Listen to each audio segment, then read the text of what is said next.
Good morning, good afternoon, good evening, wherever you are in your day. Welcome to Wealth Reimagined, and I'm your host, Mya K. And I'm super excited to be with you again in this financial literacy space. So, here on the Family Bloodline Network. Welcome back.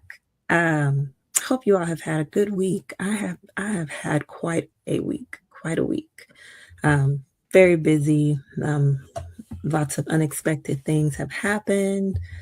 Um, my daughter was in a car accident, totaled her vehicle, but she is fine, and that's all that really matters. Cars can be replaced, so I'm not really concerned about that car. Just glad my baby is fine. My other daughter is very active in track and have been at two track meets this week, and the one yesterday, she was there for 12 hours. Um, and I had to come and go between 10:30 a.m. and I think we left close to 10 that night. So I left once and came back. But what a long day! What a long day! But I am here. I did not want to allow this next week to come and go. That's just how it is sometimes. And despite all the things that we have going on, we still have to show up for one another and show up for the things that sometimes we feel like, oh my God, how am I going to get all this done? And it always works out. It always works out. So let's jump in. So let's kind of recap some things. Let's see here. Well, I know this is week 3. It is April. It is still Financial Literacy Month. And of course, as I said, Financial Literacy Month is an annual, every April, just a time to raise awareness about money management, budgeting, savings, and investing. And so it's really just a time to help you just to be thinking about where you are and maybe some goals and things that you want to accomplish or change or habits you want to break, habits you may want to form. So it's really just a opportunity to kind of reset, as well as educate. There's so much that you could learn and add to your already either good habits. There's things you can remove to maybe some habits you aren't too fond of. So it's just really a great time to reset and think and grow and maybe even challenge yourself to take a different approach or do something different. So, um, as I've stated, so this is Wealth Reimagined, and we're going to be talking about personal finance. And I think what's going to set this apart from other people talking about personal finance is a real household perspective, real household issues. I want to help navigate through real day to day things that you encounter, things that come up, unexpected things. And I'm hoping that as time goes on, together, we'll be creating safeguards in our household, in our budget, in our money, in our income, and protecting it, not just like ensuring it, but protecting it by being prepared for things unexpected. And so I think that's also a form of protection of our money. Also, part of protecting your money is just being prepared, already having an emergency fund. Not and there's like a starter emergency fund, and then there's also, like your 3 to 6 months expenses emergency fund. But we'll talk about all that later. Because as I already alluded to last week, we're gonna be talking about budgeting today. That dirty word, budgeting. So just to recap, week 1, we got into getting organized. And I hope by now, most of you have already taken that step and gotten organized and located all of your documents. And if you haven't, we agreed. I don't know if we really agreed, but I'm going to say we agreed that you have until the 30th to get organized. Okay. Because even if you aren't able to do these steps within a week, it's very important that you set yourself a deadline. If you are just like, "Oh, I'll get to it," will you? You know, life's, And so give yourself a deadline. Give yourself a deadline. By the end of financial literacy month, I'm gonna be organized. Maybe you are organized, but you haven't taken inventory of everything. By the end of financial literacy month, I'm going to be organized and have it taken inventory of everything. Okay, so let's get serious about this because this is very important. You would not realize not only the life areas that impact how you manage your money, but how the way you manage your money impacts life areas. So it's very important. I just want to challenge you and encourage you and dare you to take it seriously. Take it very seriously. Let's get all our ducks in a row and no longer just be flying by the whichever way the wind is blowing in a situation and be able to have some control over when things happen because it's not a matter of if, it's when. It's when. It's when. When is it going to happen? So I want to make sure people that are part of this community have, again, those safe rails in place and you have funds set aside for the unexpected so that when it hit, it don't really hit as hard. It's still going to hit, but it don't hit as hard. And you're not going to set yourself backwards. We're not going to keep taking 2 steps forward and 3 steps back. We're not doing that anymore. And I want you to say it. I'm not doing that anymore. Okay. So week 1, got organized. Week 2, we took inventory of everything. So you should already know where all your documents are, and you were able to determine all your income streams. You were able to determine all your expenses, your bills, debts, your investments, assets. We talked about assets, real estate, values. What's the value of my home? What's the value of my boat? What's the value of my vehicle? How much is in my 401k? How much is the total of my IRAs, my individual retirement accounts? And so that should already be done. And again, though having that inventory we talked more about assets, but when you made that debt list, what personal loans do I have? How much credit card debt do I have? How much do I owe in car loans or RV loans or boat loans? Loans, period. How much do I owe? How much do I owe on my mortgage? All that debt you owe takes away the value that you have in your assets. So you listed your income, retirement, life insurance, all that, real estate values, and other assets, and there's a total. The difference, all the things you owe, deducts from your assets, and then that number is your net worth. Assets minus their liabilities equals your net worth. So go ahead, even if you need to pause, go ahead and figure out what is your net worth currently. And it's often nice to know kind of where you are on things. Do you have a positive net worth? Do you have a negative net worth? Is your net worth even where you thought it would be? Do you have a goal? Do you want to have $1 million net worth?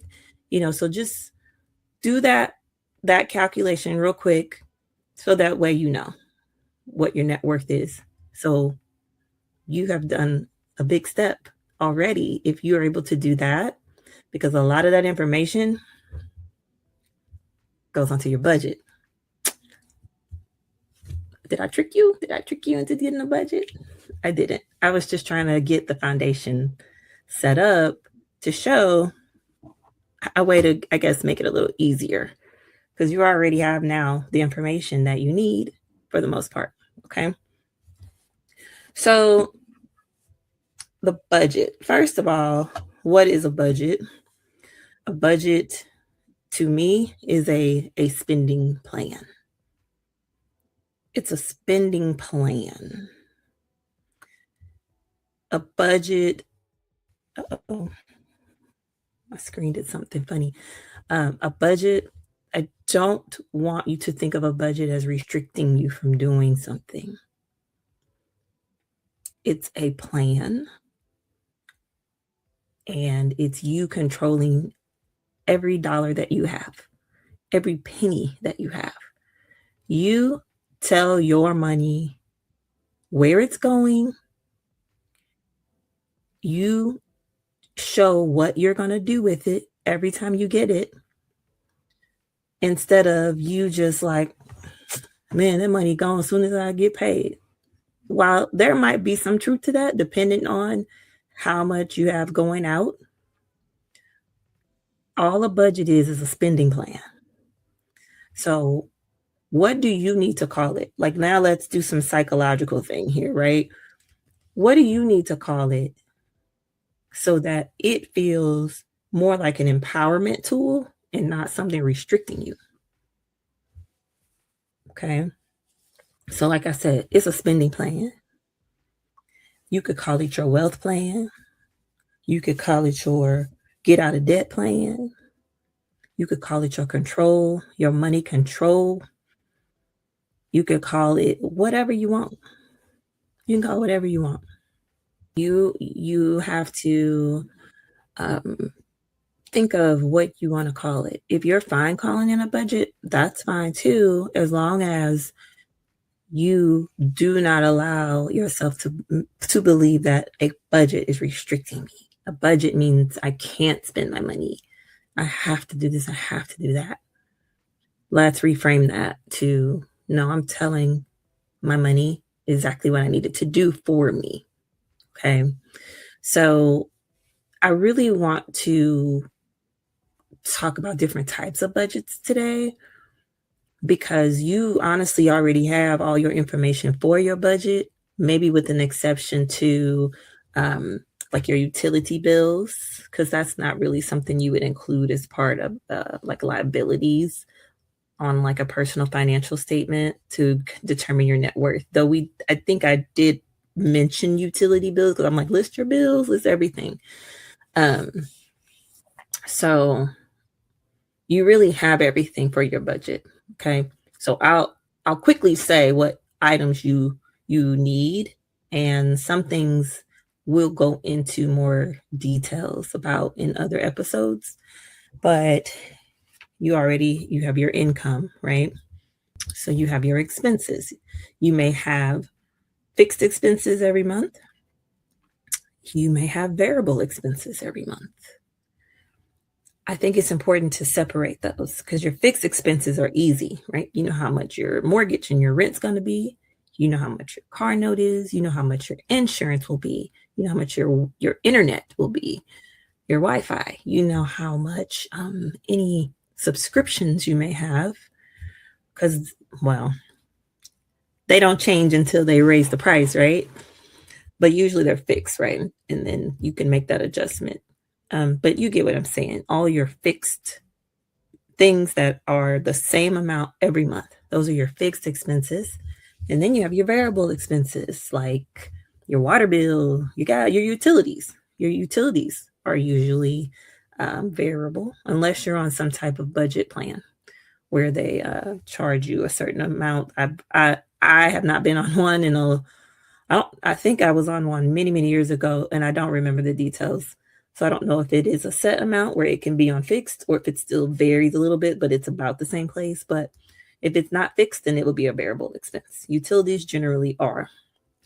Um, and then you have things like your debts. You got your credit cards and you have your car loans. So you have your debts. And all these things are taken away from your income, right? Um, and then you may have a line for savings and investing. And I'm not saying these in any particular order right now. I'm just thinking of things that maybe would be a part of your budget. And then the last thing would be just specific miscellaneous things, or maybe items you have sinking funds for. Okay. Sinking fund would just be something specific that you are saving up for to spend. It's an investment that you're making in something and you're going to spend it. Or it could be just sinking fund just to get to a certain goal for something. So, for example, if you have a sinking fund for a new car, then you could set a goal for that fund and you could say, okay, I want to have $5,000 set aside for a down payment when I need to get a new car. Okay. And so you could be budgeting a small amount when you get paid to go into that fund to fund it. Okay. And we're going to get back into that in a future episode because I absolutely love sinking funds because they allow you to start creating that cushion and those safe rails that I was talking about in life because you have already prepared for it. I'll give you a really, probably an example you wouldn't even think of, but this is something I personally do. So I like to fly a certain airline. I'm not going to say it because they're not paying me to give them any type of shout out. So, but there's a particular airline that I like to fly generally, and they have a sale. I want to say, I think it's twice a year on points. And so there have been enough times where the sale has come around and I'm like, dang, I wish I could get points because they're like 50% off, 50% off on these points. And I could be flying, I could be using them to fly places and things like that. Well, in the past, whenever those sales would come up throughout the year, um, I would always be like, dang, I wish I had money or I might have the money to do it, but it's just like, but that's going to take away from over here because I do operate on a budget. So what I decided to do, I was like, man, I'm making a sinking fund. So the next time they send that email about these points being 50% off, I'm going to have some money to buy some points, right? And that particular fund, I didn't set like, I want $500 or nothing like that. I just put some money in there, right? And then that way it was allocated and waiting for that sale so I could go ahead and buy points. And most recently, when that happened, I was so excited because I'm like, yes, look at me. I got this money set aside, a couple $100. Cool. Let me go ahead and get these points and I could fly, right? But anyway, that's an example of a sinking fund. Or like I said, with the car, where you have a specific goal and you want to have a down payment. A sinking fund could even be like a down payment on a house. But the reason it's called a sinking fund is because the idea is that it's going to get used. So the fund will sink. It'll sink. It's a sinking fund because it's going to get used. It's not the same as like a savings, an emergency fund. It's the idea of it is so it's that it's used, but you've prepared yourself. So that's what a sinking fund is, in case you don't know. So that would be another area of your budget, right? So again, the hope is that you have enough income to take care of all of your expenses. If you do, that's awesome. If you have something left over after all your expenses, that's even better, right? Now, if you're a person that is negative in the red, you don't have enough income to cover your expenses, that's something we're going to address because that is probably causing you a lot of stress, a lot of worry, a lot of anxiety, and that's something we want to get you out of. We want to get you out of that trap, and we will talk about ways to either lower expenses in the future or increase your income. Okay. In some situations, we might need to stop the bleeding or whatever is happening, why you're in that situation. But do not feel judged. Do not feel ashamed. Just know that financial literacy, personal finance. It's learned, and you are here. You are here, and you are here to learn. You're not expected to already know everything. I'm sure, self included, no one has done everything perfectly and everything the right way. Some people had to learn the hard way. I'm one of those people. There are lessons I had to learn the hard way.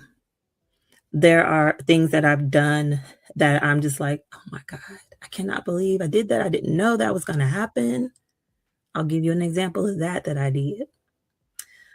Um, I had this great idea to pay a large amount down on like my student loan debt. I have student loans. And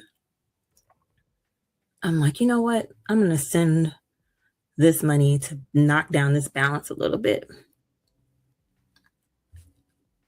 And so I sent it. Balance did not move at all. Money gone because it all went to interest. So it was a very hard lesson. And I walked away from it now understanding the importance of asking questions and just being sure I understand things before I do them, because I could have done something different with that money. I could have done something different, but I didn't reach out and ask the questions and, know and understand that how that large payment was going to be applied. So lesson learned the hard way. But that would be an example, right? So don't feel judged. Don't feel like, man, I I should know this. I should have already known this. It's cool. You don't know what you don't know. And when you know better, you do better. So, but yes, so that's your primary things that you need for your budget. So, again, if you need to pause the video and see kind of where you are with this rough calc of things. You should already total what your expenses are when you did your inventory, total what your income is when you did your inventory, because this is just like a budget uh, preliminary, right? Then when we get into budgeting for real, you'll get into more of your actual numbers. So kind of total income, total your expenses, total your bills, total your debts, as far as credit cards and loans, car loans, things like that. And then if you have a certain amount that you put in savings, that's awesome. First of all, let me say that you're saving. I love saving. And that comes out of your income, right? So see what that number is. If it's in the black, meaning you have enough money to cover all that, now you know. But if it's in the red, meaning you don't have enough money to cover all of that, now you know. Either way, you know. So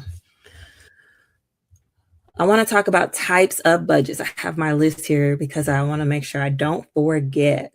So types of budgets, what I mean by types of budgets is just what method are you going to use to stay on top of your household income, your household money? What method are you going to use for tracking, for doing the calculation, for creating your plan? So, hey, if you are a person that likes to write everything down, write it down. I don't care if it's a spiral notebook, write it down. Like what you probably just honestly kind of did.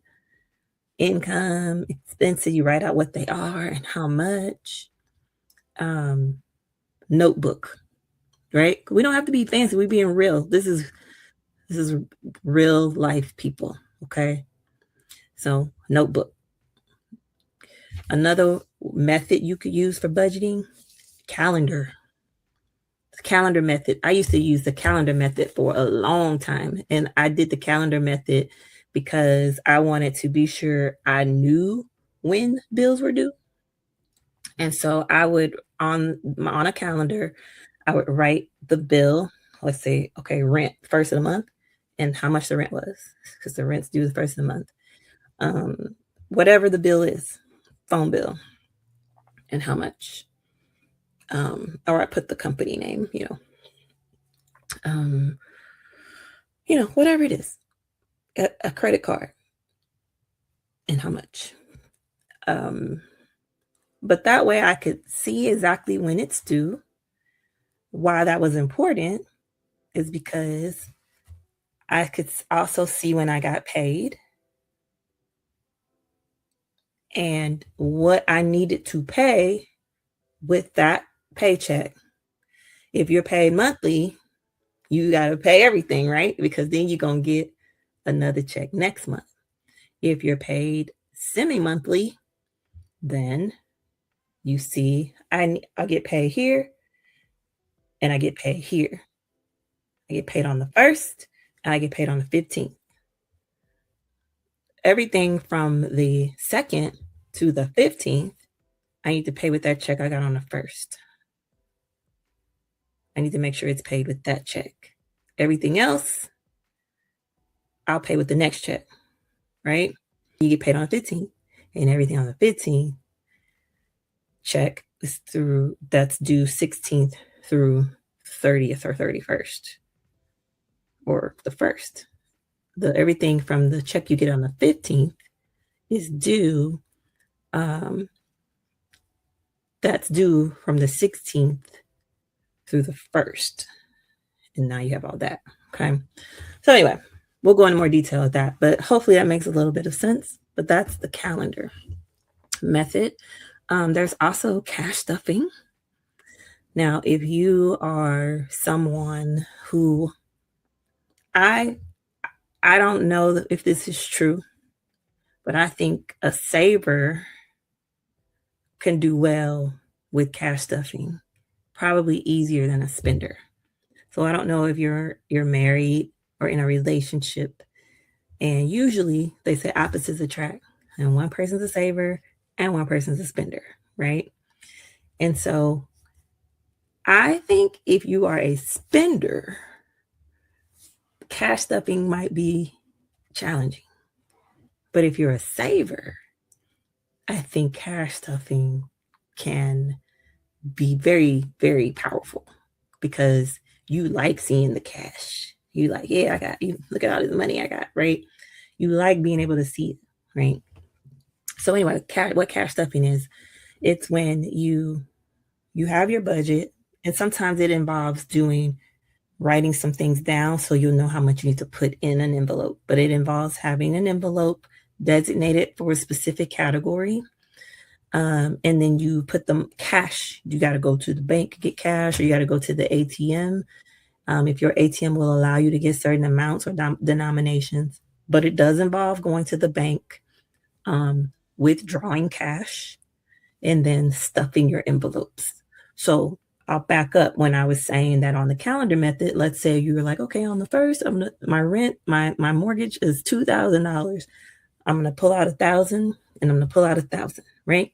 And if you do that and you are cash stuffing or doing the envelope method, you put 1,000 in your mortgage envelope or your rent envelope. And then the next time you get paid, you put another 1,000 in there. And now you have your rent. Same with your car, same with grocery, whatever your categories are, you would be able to do that. Now, it doesn't mean you would cash stuff everything, but you might, if you're okay with going to the bank and making a deposit to handle something. It might be handy to cash stuff if you like to separate the cost of a bill and break it down by check. Let's say you're paid bi-weekly, and you want to break up an amount of a bill per check for that month. Might be 2 checks, sometimes it's 3. A couple times a year you'll get 3 checks if you're bi-weekly in 1 month. So that's cash stuffing. And I've done it. I did it for everything at one point. I actually loved it. It actually really helped me take a hold on things for a while. I don't do it as much now, at least not for everything. Um, I do it now maybe more for a sinking fund purpose, but loved it. Highly recommend it. Looking forward to doing a complete episode on just that. So, so there's cash stuffing. There's also the 50/30/20 budget, which means 50% of your income, you're going to allocate it. It's going to be allocated for needs. Mm, I said that word needs. So we'll go into that too in the future. What is the difference between needs and wants?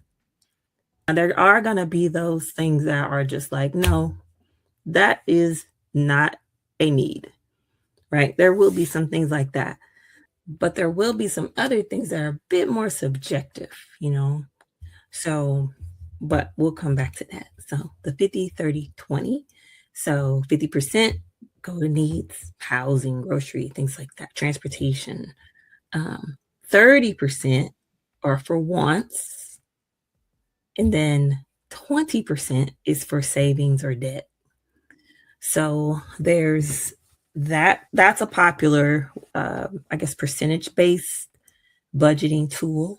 Um, but there's the 50/30/20 budget. There's also the zero based budget, which just means that you are budgeting every single cent, every dollar that you get, and you send every dollar to some category. And when you get done, it's zero. It's zero at the bottom. So earlier when I was talking about you either being in the red or in the black. So if you're in the red, you're gonna be lower than zero, right? But if you're in the black, that means you have some money left over. You need to figure out what you're gonna do with it. You're gonna throw it in your savings. You're gonna throw it toward debt and get that debt paid off faster because your interest rate is outrageous. So that is what they mean by zero based budget. I have allocated every single dollar that I make to some category, and now I'm at zero. On your budget sheet, you're at zero. Okay. Um, there's a pay yourself first budget. I'm a fan of that one. And I think pay yourself first budgets are important when you are, let's assume you don't have an emergency fund right now. You don't even have a starter emergency fund. You don't even have $500 saved. Um, I think pay yourself budgets, there is a time, well, let me not say there is a time. There's a time to start them. You should always be paying yourself first, but there's a time to go ahead and start it. Like I said, if you don't even have $500 saved, we're going to set a goal where you have $500 in a savings that you can't touch unless it's an emergency. But really, that starter emergency fund should at minimum be between $1,000 and $1,500 at minimum. Okay. And so this is a time where discipline comes into play, and you might have to cut out some things to do that. But again, we'll go into more details another time. But pay yourself first. You work hard. You work so hard. You're exhausted. Be sure you are paying yourself first. I know you got bills. I get it. But you got to take care of you, and you have to build that. And while at first it can feel uncomfortable or a little stressful because it's tight, that rocky start will become less rocky because you are paying yourself first and you're starting to build a safety net. You're building safety rails. So it's so worth it. It's so worth it.